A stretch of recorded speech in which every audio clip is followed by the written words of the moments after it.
मैं आप सबको खुशामदीद कहती हूँ। आज तकरीबन 1 घंटा कबल ही यहाँ की रौनकें बहाल हो गई थी।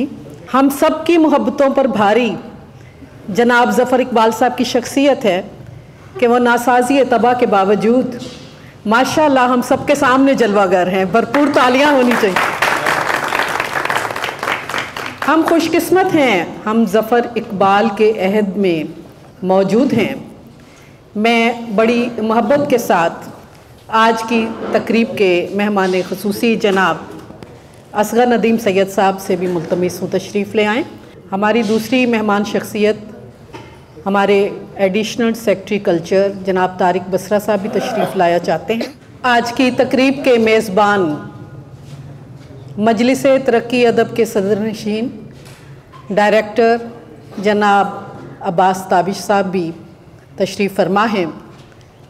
शौरा की एक महफ़िल है, कदरदानों की एक रौनक है और हमारे रूबरू हम खुशकिस्मत हैं जनाब ज़फ़र इकबाल साहब तशरीफ़ फरमा हैं।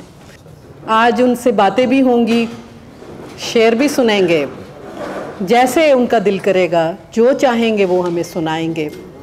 सबसे पहले दावत देने से पहले 2 अशार से बात करूंगी कि दौरे हाज़र का इतना बड़ा शायर है। एक तरफ तो नुक्ता नज़र ये है, यहाँ किसी को भी कुछ हस्बे आरजू ना मिला, किसी को हम ना मिले और हमको तू ना मिला।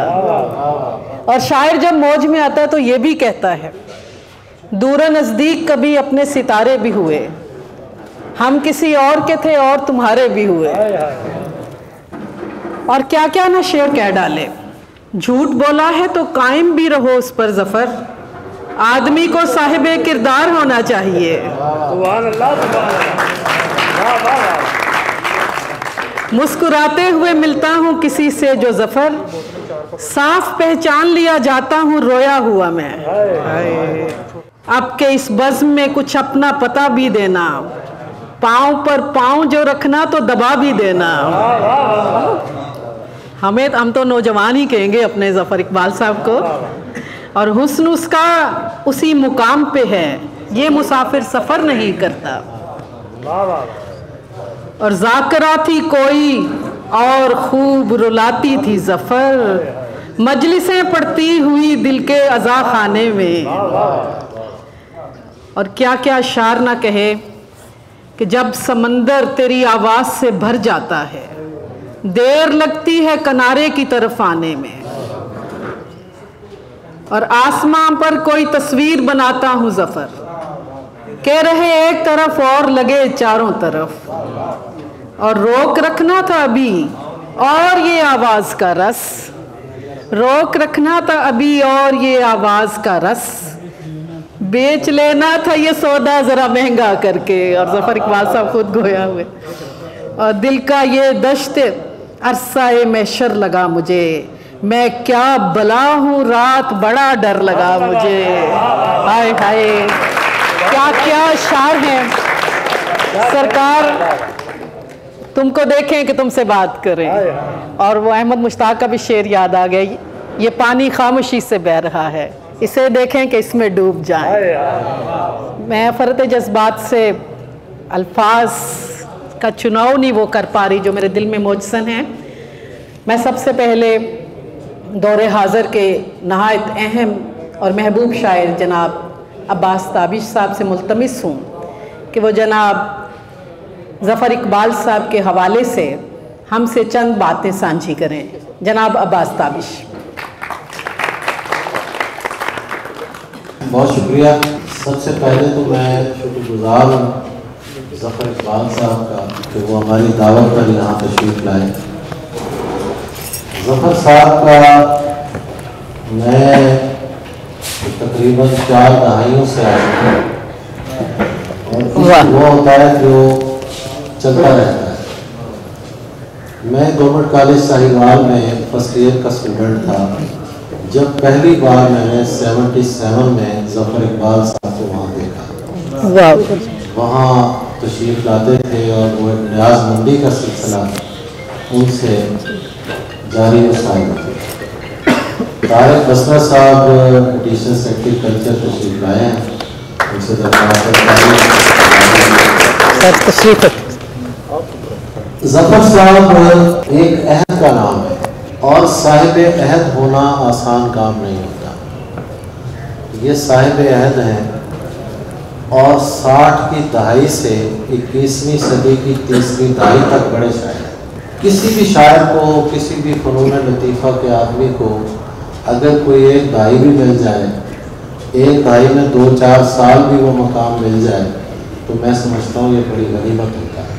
लेकिन ज़फ़र इक़बाल 60 की दहाई में अगर देखें तो आब रवां जैसा एक तारीख साज मजमूआ जिसने उर्दू शायरी का मिजाज बदल के रख दिया और जिसके असरात जारी और सारी हैं। उसके बाद ये सिलसिला चलता रहा, हर दहाई में ज़फ़र साहब के फॉलोअर्स जो हैं वो मौजूद हैं। 70 की दहाई पे भी उनके असरात हैं।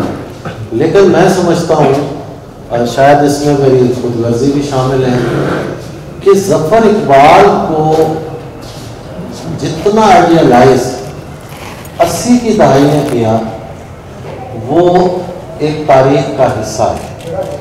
मैं चूँकि 80 की दहाई का हूँ, उस ज़माने के अगर शायरों को देखा जाए जिसमें अकबर मासूम भी है, जिसमें अफजाल नवीद भी है, कमर रज़ा शहजाद है, बहुत से नाम हैं।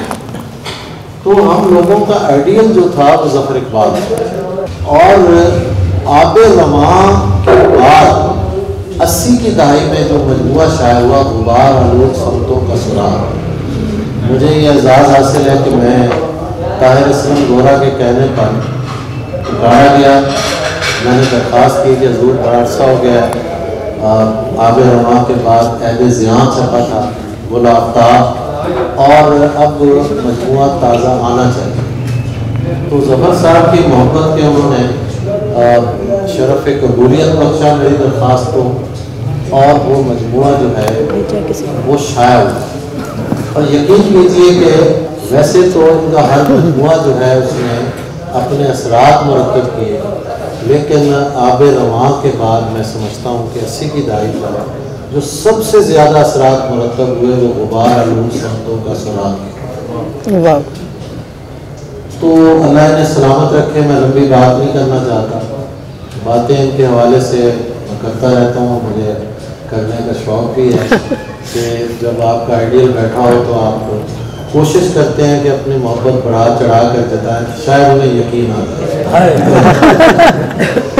ज़फ़र साहब यकीन करते हैं मेरी मोहब्बत पे, और मैंने हमेशा इनसे मोहब्बत की है।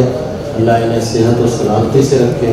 बड़ा शायर जो होता है वो क्वांटिटी भी उसके पास ज़्यादा होती है और क्वालिटी भी ज़्यादा। तो क्वांटिटी भी मैं समझता हूँ कि इस दौर में भी इतना फर्टाइल ज़हन के 92-93 साल की उम्र में भी इतना फर्टाइल ज़हन जो है ये अल्लाह की देन है, उसके अलावा मुमकिन नहीं है। पिछले दिनों मैं गया तो मैंने पूछा कि आप क्या कर रहे हैं, तो जाहिर है कि रोज़ाना वो लिखते हैं और फरमाने लगे कि ये मुझे लगता है कि किसी और का काम कर रहा है। बहुत शुक्रिया हज़ूर, आप तशरीफ़ लाए। आज का फॉर्मेट ये है कि असद नदीम सैयद साहब गुफ्तगू फरमाएंगे और उसके बाद लोग यहाँ आए हैं असगर साहब की गुफ्तगू सुनने, ज़फ़र साहब की शायरी, और उसके बाद कोई अगर आप लोग चाहेंगे तो ज़फ़र साहब जब तक उनकी तबीयत इजाज़त देगी वो तशरीफ़ रखेंगे और उनसे हम एक मुकालमे का सिलसिला करेंगे। असगर साहब की शायरी के बाद हम उनकी शायरी सुनेंगे। तशरीफ़ फरमा है हमारे महबूब शायर ज़फ़र इक़बाल साहब। जैसा फॉर्मेट बयान किया अब्बास ताबिश साहब ने कि मैक्सिमम कोशिश होगी कि आपकी ज़िंदगी का अहवाल, आपकी शायरी का सफ़र, आपके बारे में तज़ादात, आप खुद को कहाँ महसूस करते हैं, और आपकी कॉलम निगारी और आपकी गुफ्तगू और आपकी शोहरत और बहसियत ज़फ़र इक़बाल एक ज़माना जिसे चाहता है वो ख़ुद में कैसा महसूस करता है। ये सारी गुफ्तगू के लिए मैं दावत सुखन दूंगी जनाब असगर नदीम सैयद साहब को। जनाब ज़फ़र इक़बाल की शख्सियत के हवाले से गुफ्तगू करेंगे।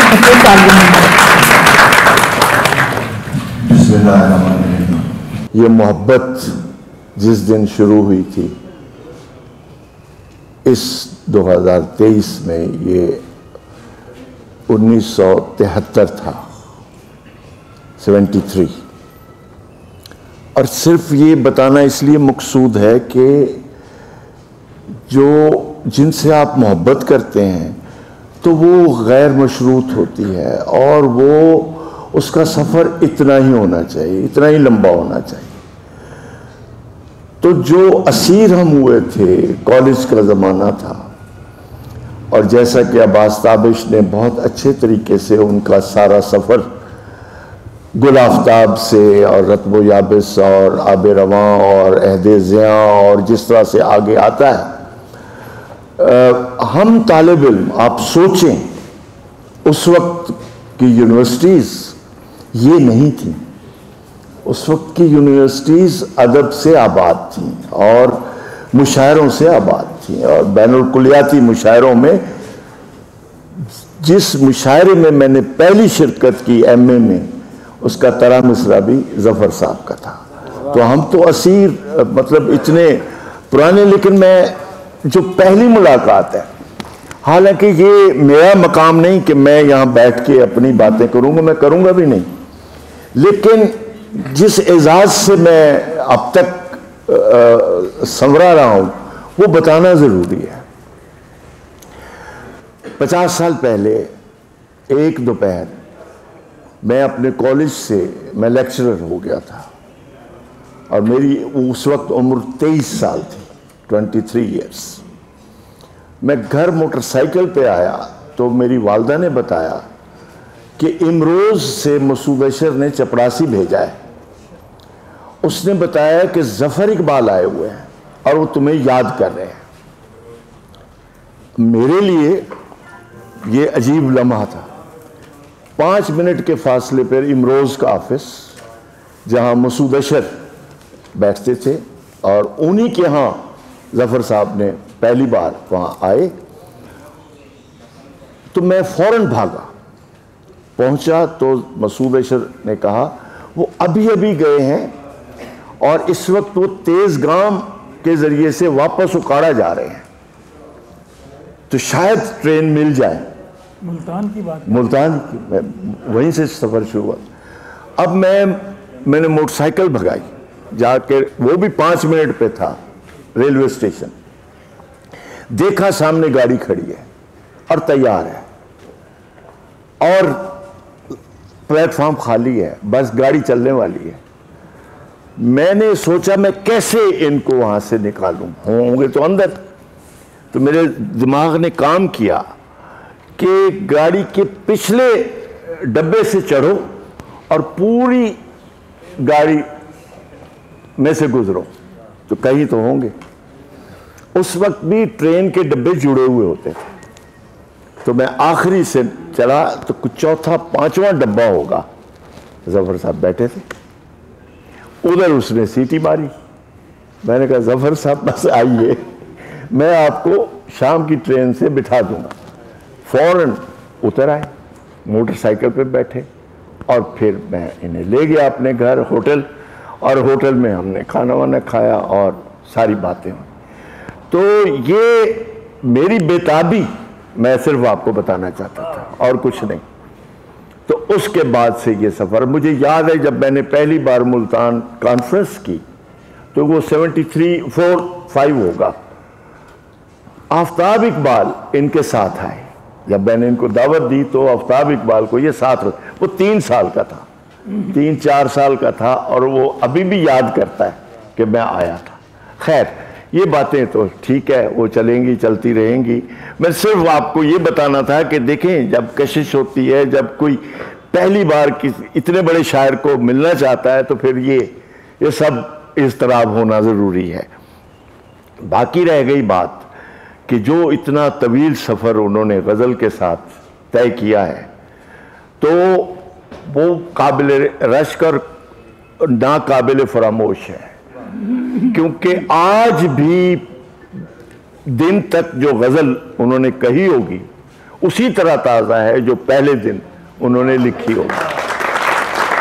ये लोग अपने आप को दोहराते रहते हैं, लोग अपने आप को रिसाइकल करते रहते हैं, ये सब आप जानते हैं। और ये भी हमने देखा है इसी दुनिया के अंदर कि कोई एक शेर पे कायम रहा सारी जिंदगी, कोई एक गजल पे कायम रहा, कोई एक मजमूए पे कायम रहा। इन्होंने जो शय लिखी फौरन एक तरफ की और आगे निकल गए। एक किताब लिखी तो याद ही नहीं किया, मैंने याद कराता रहा कि वो आपका मजमूआ किधर गया, बस वो छोड़ बैठा हूं, छोड़ दिया आगे। इनका सफर अजीबोगरीब है और आप जैसे नौजवानों को इन्होंने गुमराह भी किया है। तो मैं आज वो बावर कराना चाहता हूं। वो कैसे कि आपने ये समझ लिया कि जितनी आसूदगी से ये गजल कहते हैं वो आसूदगी आपको भी हासिल है, जबकि आपको हासिल नहीं है। ये है वो नुक्ता।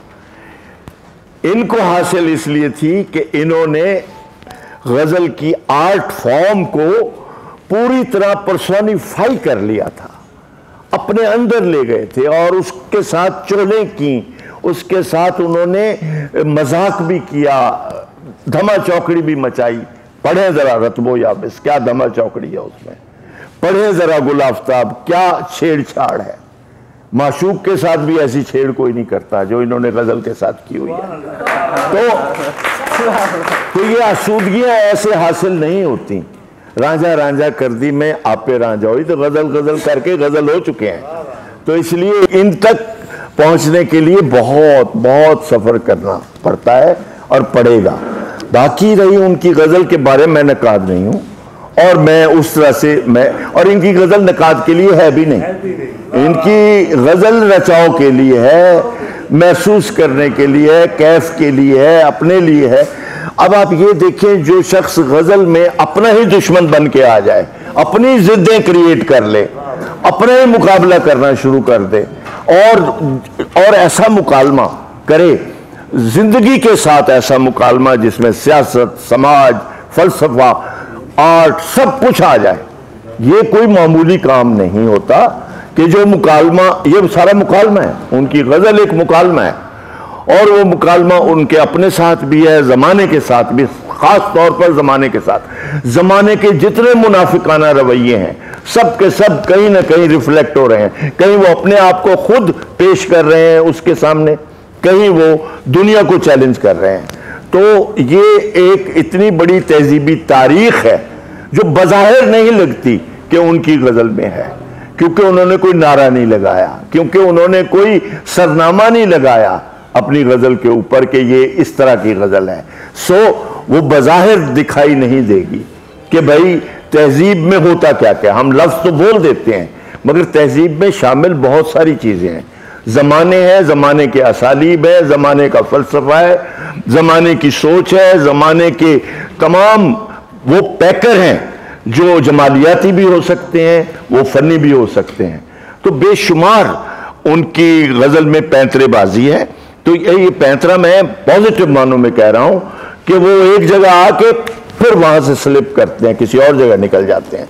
हम वहीं खड़े रहते हैं जो बात वो कर गए थे, लेकिन वो तो कहीं और निकल गया होता है। ये एक फिनोमेना है। जफर इकबाल एक मौजज़ा भी है और जफर इकबाल एक वाकया भी है अदब में, जो वाकया दोबारा नहीं होगा। ये बिल्कुल मैं वाज़े बात कर रहा हूं। ये मैं ना ऐसे जमाने आएंगे, ना ऐसा आदमी आएगा जो उन जमानों की आंखों में आंखें डाल के देखता रहा हो और उनके साथ लड़ता रहा हो।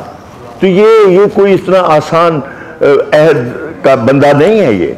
अच्छा, फिर एक जमाना नहीं, आप देखें कि गालिब की सदी थी, उसमें भी सांस लिया। फिर आपने इकबाल की सदी बनाई, उसने कहा कोई बात नहीं, मैं भी वहां खड़ा हूं। उसने मतलब हर जमाने के जो आर्किटाइप थे, जो हर जमाने की सोच के मेयार थे, वो वहां खड़ा था और वो देख भी रहा था और उसको चैलेंज भी कर रहा था। जो सबसे बड़ी जफर इकबाल की शायरी में के तेवर में है, वो ललकार है। वो ललकारता है, कोई भी हो वो उसके आगे आके खड़ा हो जाता है और अपना भी मजाक उड़ा लेता है कि कोई बात नहीं, मैं ऐसे ही हूं जफर। लेकिन दरअसल मजाक वो जमाने का उड़ा रहा होता है। ये इतने बहुत सारे पहलू हैं कि मैं तो उसको बयान बिल्कुल भी नहीं कर सकता।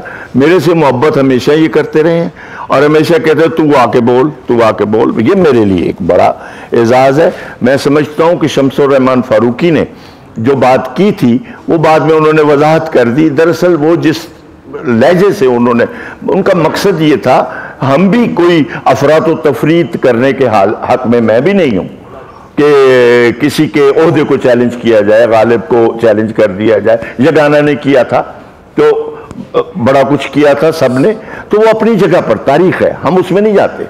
लेकिन दरअसल किसी बड़े शायर के टैलेंट को खराज पेश करने का एक तरीका ये भी होता है कि उसको बड़े शायरों की सफ में बिठाया जाए, और उसको बिठाना कोई मलाल की बात नहीं है, ये उसका हक है।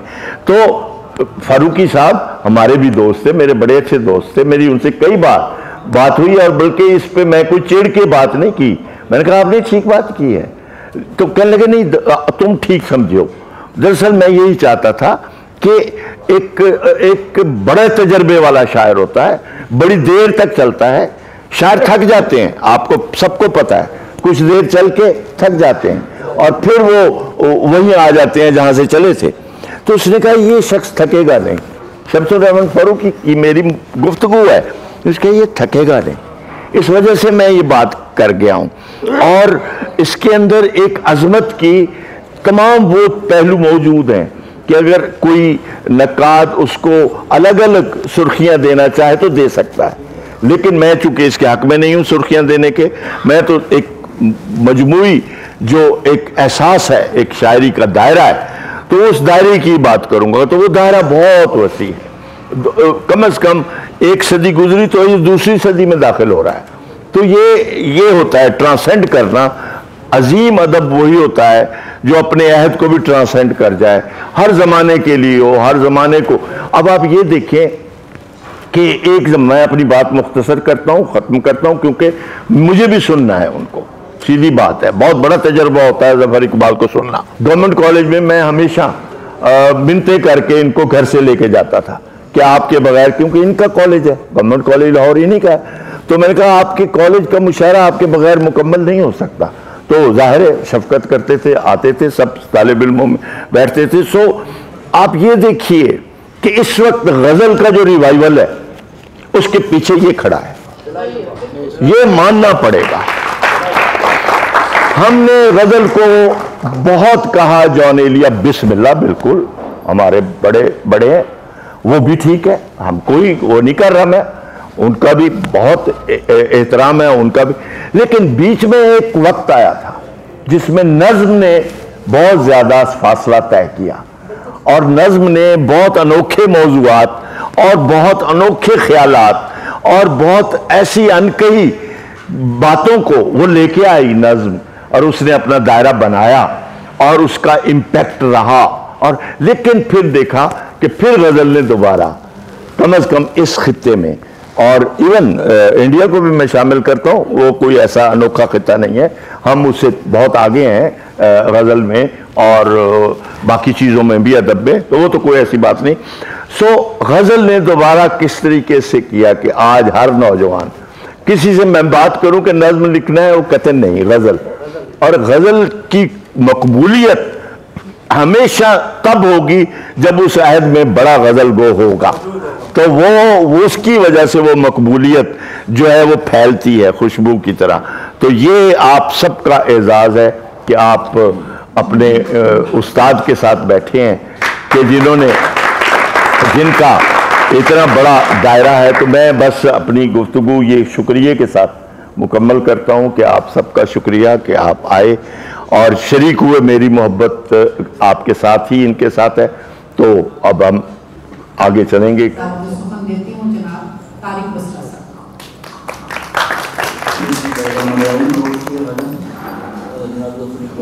सर मैं इधर ही टीवी को उधर बैठा था, लेकिन मुझे कंफर्टेबल फील नहीं हुआ। सही साहब बैठे हैं, आप बैठे हैं, मैंने कहा मुझे इधर ही बैठना चाहिए। तो सर आपका बहुत शुक्रिया। मैं बेसिकली डिपार्टमेंट के बिहाफ पे, इंफॉर्मेशन कल्चर डिपार्टमेंट के बिहाफ पे मैं सर आपको वेलकम करता हूँ और बहुत मशहूर हूँ कि आपने वक्त दिया, और ये जो हमारे सारे मौजूद सामीन यहाँ पे आए हैं मैं इनका बहुत मशहूर हूँ। और बेसिकली सर हम सारे आपको सुनने के लिए आए हैं। मैंने भी इंतज़ार कर रहा था कि आप आएँ तो आपको सुनूँ। मेरा ख्याल है सर आपको ही वक्त देते हैं आप। बहुत शुक्रिया। और ख्वातीन हज़रात, अब आया चाहता है कि माइक जनाब ज़फ़र इकबाल साहब के हाथ में होगा। शान साहब ने माइक थमाइए और आप होंगे, ज़फ़र इकबाल होंगे, उनका कलाम होगा, और जनाब ज़फ़र इकबाल साहब। बिस्मिल्लाहिर्रहमानिर्रहीम। दरअसल कुछ शेर मैंने आपके लिए चुने थे और एक कागज़ पर नोट भी किए थे, लेकिन वो कागज़ घर पर ही रह गया। कोशिश करूँगा। पहले तो तमहीद के तौर पर एक शेर। जो बूढ़ा हूँ तो क्यों दिल में मोहब्बत ज़ोर करती है। जो बूढ़ा हूँ तो क्यों दिल में मोहब्बत ज़ोर करती है। मैं जितना चुप कराता हूँ ये उतना शोर।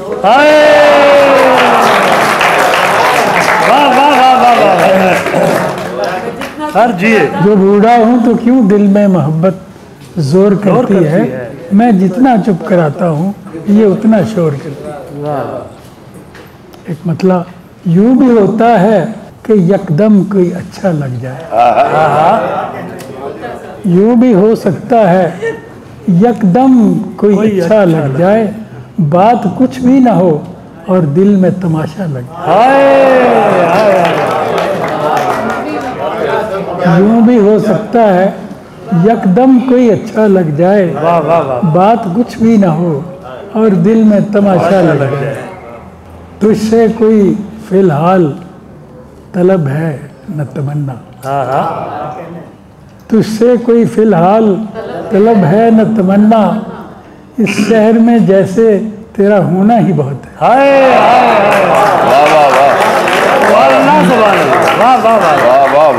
तुझसे कोई फिलहाल तलब है न तमन्ना। फिलहाल काबिल गौर है। तुझसे कोई इरादे और है। फिलहाल के क्या कहना। तुझसे कोई फिलहाल तलब है न तमन्ना। इस शहर में जैसे तेरा होना ही बहुत है। दूर और नज़दीक बहुत अपने सितारे भी हुए, हम किसी और के थे और तुम्हारे। सुभान अल्लाह, सुभान अल्लाह। काम आई न कुछ दानिशो दानाई हमारी।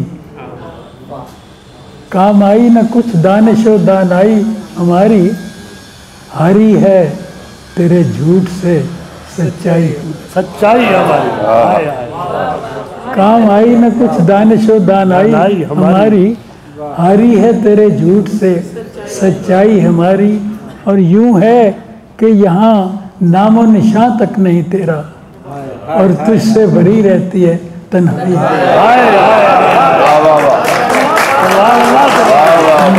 क्या बात। यूं है कि यहाँ नामो निशान तक नहीं तेरा और तुझसे भरी रहती है तन्हाई हमारी। रात खाली ही रहेगी मेरे चारों जानिब। रात खाली ही रहेगी मेरे चारों जानिब और ये कमरा तेरे ख्वाब से भर जाए।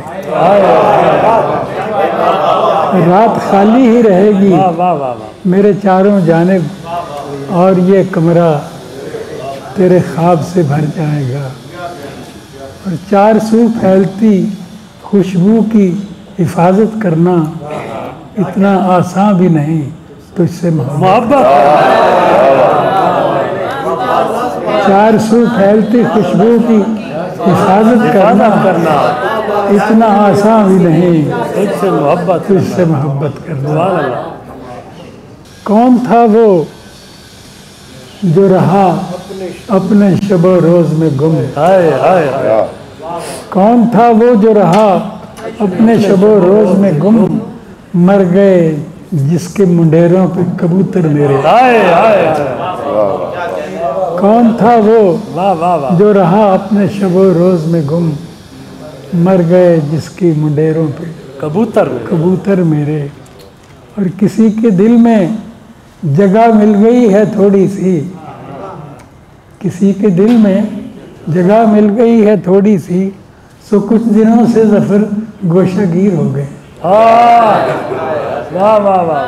किसी के दिल में जगह मिल गई है थोड़ी सी, सो कुछ दिनों से ज़फ़र गोशागीर हो गए हैं। और आया था घर से एक झलक देखने तेरी, आया था घर से एक झलक देखने तेरी, मैं खो के रह गया तेरे बच्चों के शोर में। क्या ताज़ा है। वाह वाह वाह वाह। ये माफ़ कीजिए, ये कोई मज़ाहिया शेर नहीं था। मेरा एक मतला है कि एक बीवी है, 4 बच्चे हैं, इश्क झूठा है, लोग सच्चे हैं। अगर 4 बच्चों और एक बीवी के बावजूद आदमी इश्क कर सकता है, तो 2-3 बच्चों की वालिदा के साथ मोहब्बत क्यों नहीं कर सकते? सुभान अल्लाह, सुभान अल्लाह। आंसुओं का जोर है और शोलाए दिल है बुलंद।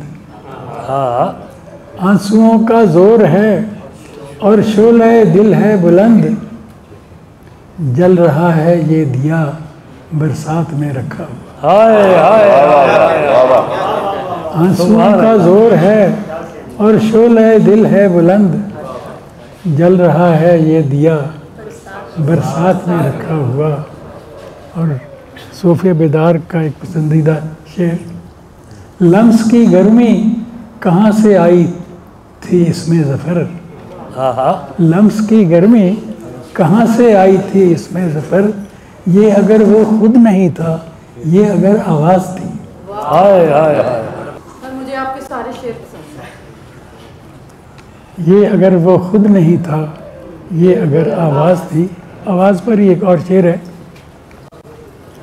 अक्सर मेरे खामोश अंधेरों के उफ़क़ पर, अक्सर मेरे खामोश अंधेरों के रुफ़क़ पर, तादेर चमकती रही आवाज़ तुम्हारी। सुभान अल्लाह, सुभान अल्लाह। वाह वाह वाह। अक्सर मेरे खामोश अंधेरों के उफ़क़ पर, तादेर चमकती रही आवाज़ तुम्हारी।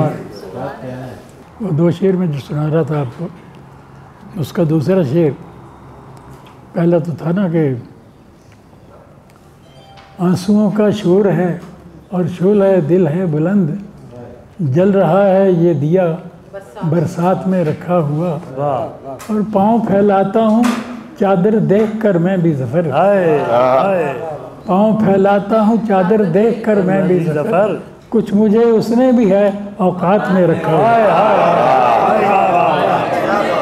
उसने भी है औकात में रखा हुआ। पाँव फैलाता हूँ चादर देख कर मैं भी ज़फ़र, कुछ मुझे उसने भी है औकात में रखा हुआ। फिक्र कर तामीर दिल की। मतलब फरमाइशी प्रोग्राम शुरू हो गया तो फिक्र कर तामीर दिल की, वो यहीं आ जाएगा, बन गया जिस दिन मकान खुद ही मकीन आ जाएगा। सुभान अल्लाह सर, सुभान अल्लाह। बन गया जिस दिन मकान खुद ही मकीन आ जाएगा। खुद भी वो चालाक है, लेकिन अगर हिम्मत करो, पहला पहला झूठ है उसको यकीन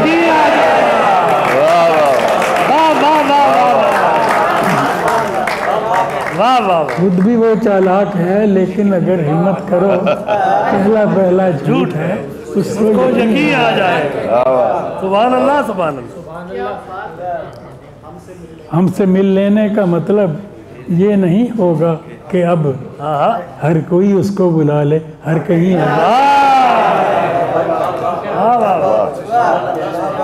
अब तो जैसे खुद भी आना चाहता है वो ज़फ़र, घर गली होटल जहाँ चाहो। हाँ, वहीं आ जाए, वहीं आ जाए। इसी गज़ल का था वो भी। पुराने ज़माने में यही मसला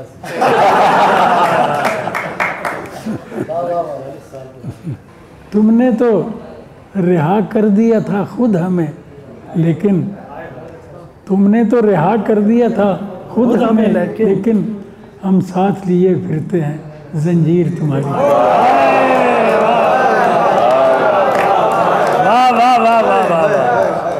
हम साथ लिए फिरते।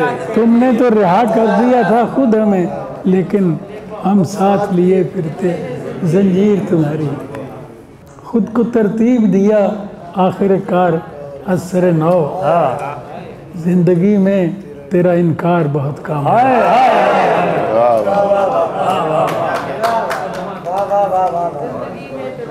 इनकार बहुत काम आया। ये शहर वो है जिसमें कोई घर भी खुश नहीं, दादे सितम न दे कि सितमगर भी खुश नहीं। और इसरार था उन्हें कि भुला दीजिए ज़फ़र, हमने भुला दिया तो वो इस पर।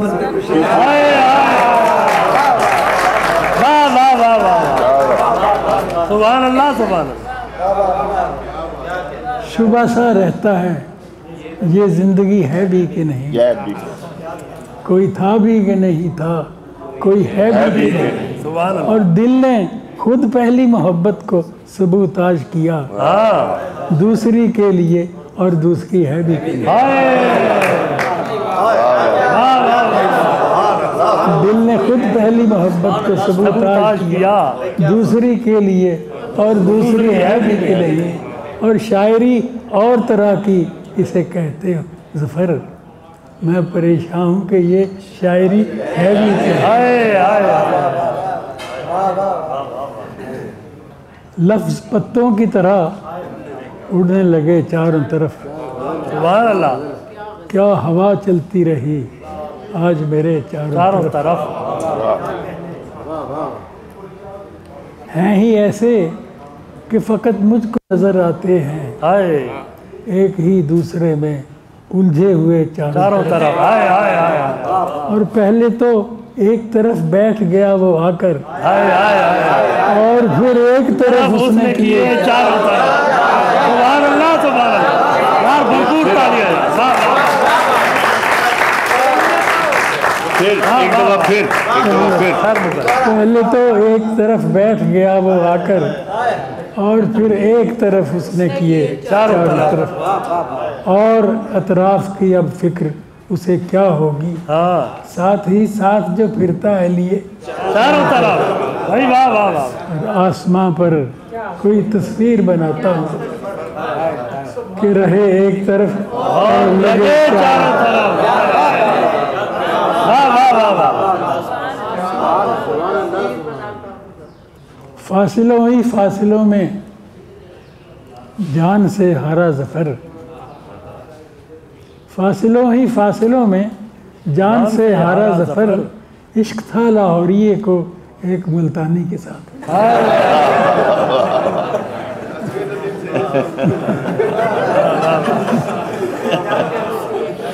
वाह वाह वाह। राख हो सकता हूँ मैं दूर भी रहकर तुझसे। वाह। राख हो सकता हूँ मैं दूर भी रहकर तुझसे, इतनी तौफीक है अब भी तेरे परवाने में। वाह वाह। राख हो सकता हूँ मैं दूर भी रहकर तुझसे, इतनी तौफीक है अब भी तेरे परवाने में। और जब समुंदर तेरी आवाज़ से भर जाता है, देर लगती है किनारे की तरफ आने में। और काम दुश्वार था और उम्र भी सब खर्च हुई। काम दुश्वार था और उम्र भी सब खर्च हुई, इन अंधेरों पे किसी ख्वाब को लहराने।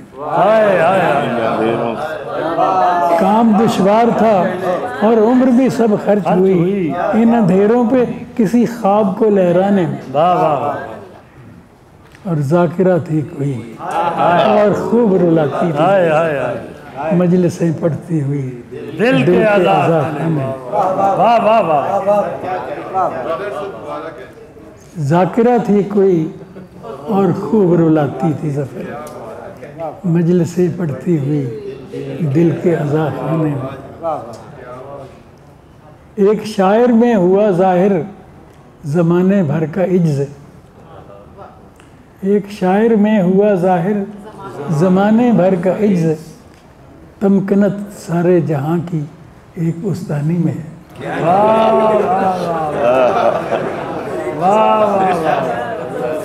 बस एक बात बार किसी ने गले लगाया था, फिर उसके बाद न मैं था न मेरा साया। हाय हाय हाय वाह वाह वाह वाह वाह।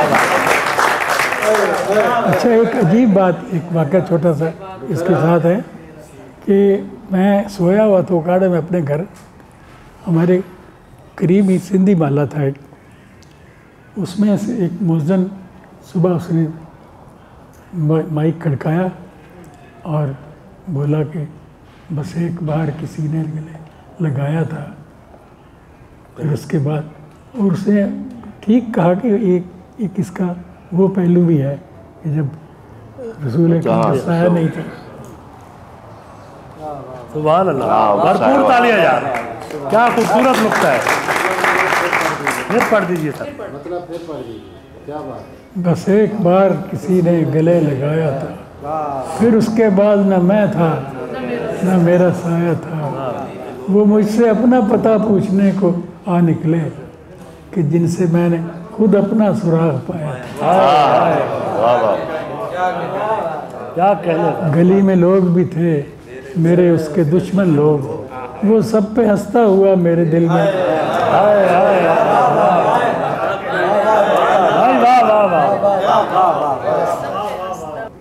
कितने दिए जला गई शाम की तुंद हवा, कितने दिए जला गई शाम की तुंद हवा, फूल गिरा किताब से चांद झड़ा नकाब से।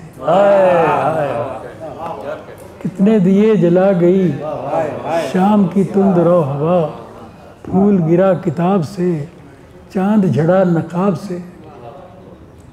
और रेल के जोरों शोर से सारा मकान ओस अलग न हो सकी खिलते हुए गुलाब। गुलाब से भाई वाह वाह वाह। सुभान अल्लाह। उगाड़ा में मेरा घर बिल्कुल रेलवे लाइन के बहुत करीब था, तो उसकी शान नज़ूल ये है। सुभान अल्लाह सुभान अल्लाह। आँखों में सुर्खियों का सफ़र रुक गया ज़फ़र, देखा तो हम असीर थे नीले गुलाब के।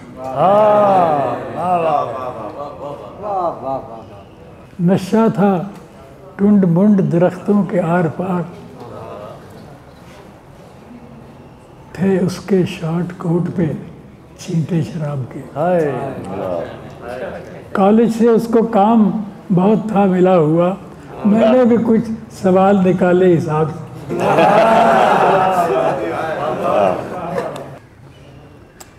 यहाँ किसी को भी कुछ हस्बे ये तो यार रिक्शों और ट्रकों के पीछे भी लिखते हैं। यहाँ किसी को भी कुछ हस्बे आरज़ू न मिला, किसी को हम न मिले। और इत्तेफाक, असल बात ये कि ये मेरा पहला शेर है जो मैंने कहा था। वाह वाह। इसके बाद काम शुरू है। भाई वाह वाह वाह। वो एक दफ़ा हम ओकाड़ा से आ रहे थे, आफ्ताब में और सारी तकरीबन, तो देखा कि ये जो क्या बुजंग चौक है रास्ते में आता जी, उस पर एक ट्रक जो है ना वो ख़राब हुआ पड़ा था और लोग उसकी मरम्मत कर रहे थे।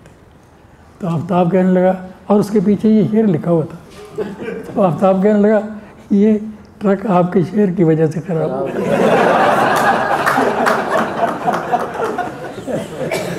वो आपकी शाम में आए थे तो अलहमरा में आई थी, तो उन्होंने कहा जब ट्रकों के शेर में देखता हूँ मैं कहता हूँ ई ज़फ़र इकबाल।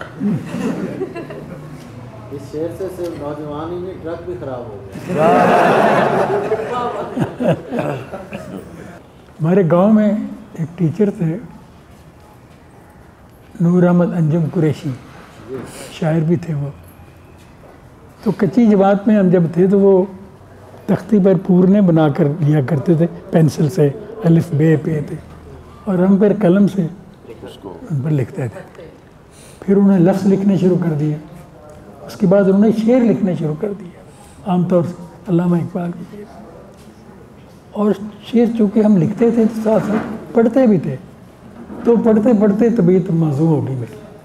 मैंने किसी से ये फ़ाइलात नहीं सीखी। सुभान अल्लाह। कोई अरूज़ मैंने पढ़ी नहीं। अब सुना है कि इनके बहुत सारे अरूज़ के नाम भी हैं, मुझे एक का भी नहीं पता ये क्या है। वाह वाह वाह। तो इसका फ़ायदा मुझे यूँ है, 2 वाक़यात छोटे से और भी हैं। हमारे टीचर थे 9वीं जमात में मौलाना अब्दुल अज़ीज़, तो एक दफ़ा गालिब का मकता उन्होंने शुरू किया। फरमाते हैं कि मुज़महल हो गए क़वाए गालिब। मैं खड़ा हो गया उठ के, क्या बात है? जनाब ये कवाए नहीं कवा है, तुम्हें ये आखिर पर ये नज़र नहीं आती? मैंने कहा आती है लेकिन ये साइलेंट है।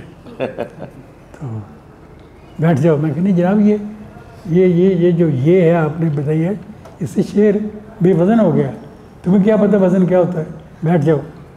मैं कहा जनाब मैं तो नहीं बैठता जब तक मुझे आप कन्विंस नहीं करेंगे। वो मुझे हेडमास्टर साहब के पास ले गए। हमारे हेडमास्टर थे अशफाक हुसैन रमज़ी, अहले ज़बान थे, मुख्तर से नस्तालीक से शख्सियत थे वो। उन्हें जाकर कहा जी ये लड़का मुझे बहुत तंग करता है। कहा क्या बात है? उन्होंने बताया तो उन्होंने कहा मुझे कहा कि आप बाहर चले जाएं। खैर मैं बाहर निकल गया, बाद में बताया होगा कि बच्चा ठीक कहता है। उसके बाद 10वीं में हमारे उस्ताद थे उर्दू के हबीब शाहरपुरी, शायर भी थे। उनका एक मजमूआ भी छप चुका था जिसकी पुष्ट पर उन्होंने अपनी तस्वीर लगाई हुई थी कि सिगरेट सुलगता हुआ उनके हाथ में है, आंखें बंद हैं और नीचे कैप्शन है हबीब होशियारपुरी आलम ख़याल में। तो वो मोमिन पढ़ा रहे थे तो मतलब पढ़ते हुए बोले नावक के अंदाज जिधर दीदा जाना हो। मैं खड़ा हो गया, क्या बात है? मैंने कहा जनाब नावक अंदाज है। नावक तुम्हें कैसे पता है? मैंने कहा जनाब इससे वज़न ही ख़राब हो जाए, तुम्हें क्या पता है वज़न क्या होता है? खैर वो भी मुझे हेडमास्टर साहब पास ले गए और मुझे फिर उन्होंने भी बाहर भेज दिया कि आप बाहर जाएं। तो मैं अर्ज़ करने का मकसद ये है कि इन असातिज़ा कराम के बावजूद अगर मैं शायर हो गया हूँ तो क्या ये मेरा कमाल नहीं?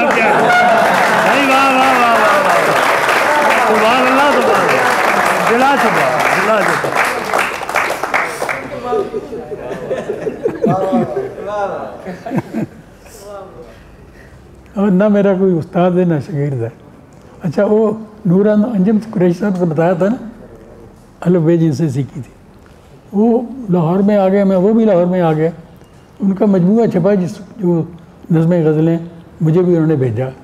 मैंने उस पर कालम लिखा और 8-10 उसमें वज़न की गलतियाँ निकाल दी। उनका फ़ोन आया, उस्ताद को भी नहीं बख्शा। मैंने कहा जनाब आप शायरी में मेरे उस्ताद नहीं हैं, ना ही आपने मुझे शायरी सिखाई है, ना ही मैंने शायरी आपसे सीखी। तो इस तरह करके ये सिलसिला चलता रहा। सर आपने जो इतनी रोमांटिक शायरी की है और अलग अलग मोहब्बत के तजुर्बे नज़र आते हैं, तो नसर में बताइए मोहब्बत के बारे में आपका क्या ख्याल है? नहीं गज़ल जो है ना, नसर में मोहब्बत की ही नहीं, कैसे क्या बात है? गज़ल में की है, शायरी की है।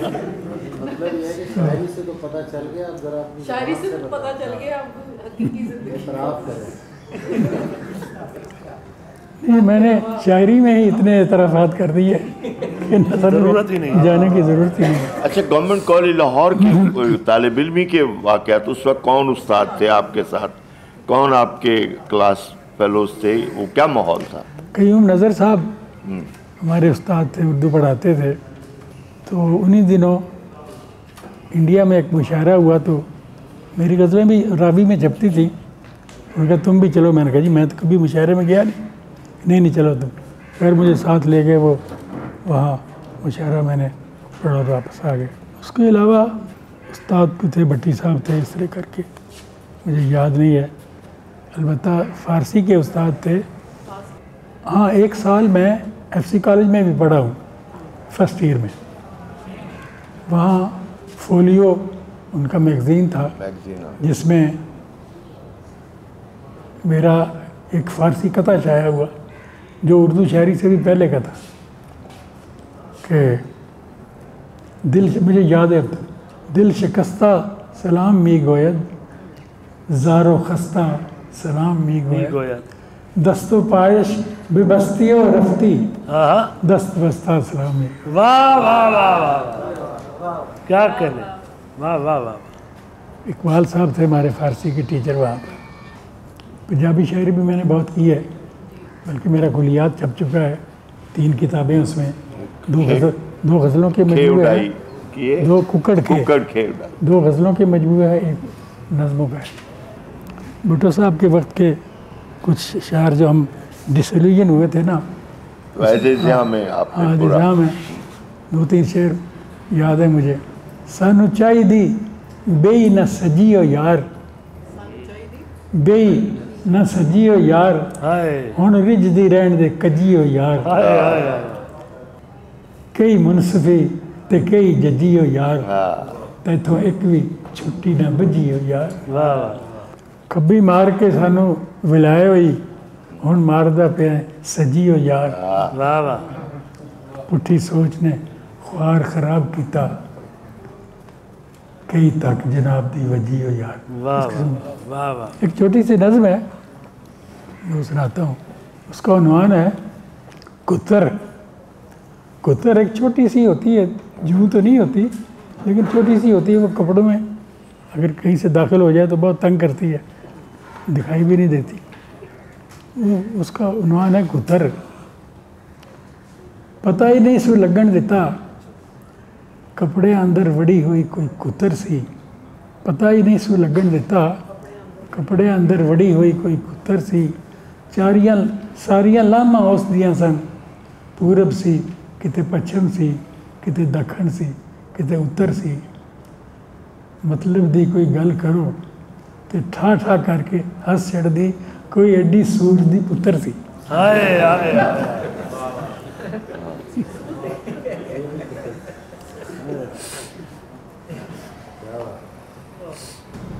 गुज़श्ता कई दहाइयों से मैं भी आपका एक तालिब इल्म और जिस शायर से हम सब बहुत मुतासर हुए वो बिलाशुबा ज़फ़र इक़बाल है। ख़ासतौर पर नौजवानों की जिस तरह आपने तरबियत की और उन्हें अपने कार्यों में जगह दी, ये भी एक अलग बात है। मुझे ये पूछना है कि आपकी सियासी शायरी का जो तनासुर है उसमें बसा औक़ात तो बहुत बलीग इशारे मिल जाते हैं, और कहीं कहीं चूँकि हमारे सियासी हालात एक मुल्क के जैसे रहे हैं और उसमें मार्शल और जमहूरियत बात में कोई ज़्यादा तब्दीली नज़र नहीं आती, तो ये सियासी तनाज़ुर में बाज़ आपकी जो तख्लीक़ात हैं उसने एक अहद को तो ज़रूर मुतासर किया, लेकिन आपका गालिब रुझान जो है वो रोमानी रहा। तो पूछना ये है कि ये जो एक हमारी सियासी तारीख है उसमें ज़फ़र इक़बाल हमें कहाँ दिखाई देते हैं? देखिए, मैं कोई सियासी शायर तो हूँ ही नहीं, इसलिए सियासत के बारे में मैं कुछ भी नहीं कह सकता। नहीं मैंने कभी ये सोचा है कि सियासत के बारे में सवालात भी मुझ पर होंगे और मैं उनका जवाब भी दूंगा।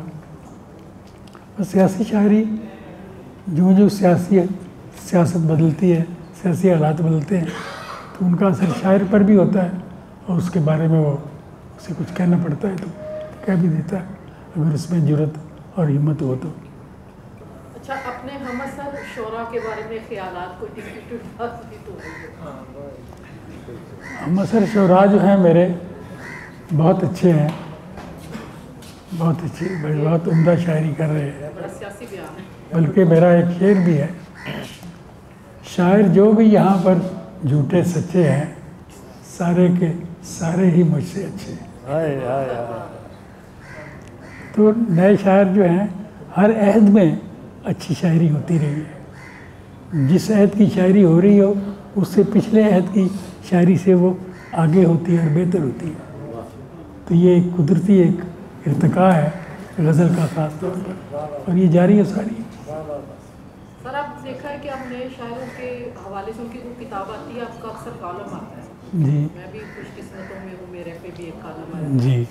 तो आप इनकरेज करते हैं? हमने बड़े बड़े राइटर्स को देखा है कि वो नौजवानों को इस तरह से इनकरेज नहीं करते। मैं इसलिए नहीं करते कि वो समझते हैं कि अगर इनकी तारीफ़ की तो कहीं वो हमसे आगे ना निकल जाए। हालांकि अक्सर कुछ शायर ये भी कहते रहे हैं कि हमें ज़फ़र इकबाल बनना है, तो मैंने लिखा कि भाई ज़फ़र इकबाल तो बन चुका है, ज़फ़र इकबाल से आगे की बात करें। और जहाँ तक शायर की नए शायरों का ताल्लुक़ है, मेरा एक शेर है उनके बारे में कि वो शहसवार सुखन जिसके इंतज़ार में हूँ, वो शहसवार सुखन जिसके इंतज़ार में हूँ, कब आए और मुझे रौंद कर गुजर। मैं तो वेलकम कर रहा हूँ, बल्कि मेरा सवाल है आपसे जी 1969 में गज़ल नंबर छपा था, तो उसके गज़ल नंबर के दिबाचे में नदीम कासमी साहब ने एक वाक़या लिखा है जी कि जब आपने अपनी वो गज़लें भेजी जो कि डेविएट कर रही थी आपके पुराने स्टाइल से, तो आप उन्होंने इसरार किया कि आप अपनी नुमाइंदा गज़लें भेजें। जी तो आपने कहा कि यही मेरी नुमाइंदा गज़लें हैं और इन्हीं को ही छपना चाहिए, तो इसका जिक्र किया नदीम कासमी साहब ने। और मैंने ये भी कहा कि कोई ज़रूरी भी नहीं है कि आपके गज़ल नंबर में मेरी गज़लें छपें, बेशक ना छापें आप। बेशक ना छापें, बिल्कुल ऐसे ही है। अच्छा, अब सवाल ये है कि फ़नून ने गज़ल का एक ख़ास मिजाज दिया और 20 सदी से ज़्यादा अरसा उस ख़ास मिजाज की गज़ल लिखी जाती रही। वहाँ पे ऐसे लगता है कि जैसे सबसे पहले जो आपका टकराव हुआ है गज़ल के मिजाज के हवाले से, वो फ़नून की लिखी जाने वाली गज़ल है और आपने खुद को उससे डेविएट किया और बिल्कुल उसकी एक कह लें कि एंटी गज़ल की एक शक्ल जो है वो पेश की है। यही काम है जो मैं सारी उम्र करता रहा हूँ, उसमें से एक ये भी था। लेकिन उसका नुकसान, जैसे संदीप सैयद साहब ने कहा कि नौजवान जो है वो समझते हैं कि ये बड़ी सहूलत और आसानी से कई भी गज़लें और ये शेर हैं, तो उसकी वजह से उन्होंने गज़ल को गैर संजीदगी से भी लेना शुरू कर दिया और उससे जो एक पहले संजीदा गज़ल की तरफ जा सकता था वो भी ऐसे लगता है कि आपको अंडरस्टैंड करते करते उन्होंने गज़ल के मिजाज को बिगाड़ दिया। नहीं, मेरी शायरी सारी की सारी जो है वो सारी पढ़ने से ताल्लुक़ रखती है, और कोई अगर मेरा इमेज बनाना चाहे तो उसे मेरी सारी शायरी पढ़नी चाहिए। तो मुझ पर तो शायरी के कई दौर गुजरे हैं और जो एक दूसरे से बहुत बल्कि एक दूसरे से मतजाद भी हैं, तो ये तो बड़ी सोची समझी बात है। सर, पसंदीदा शायर कौन था?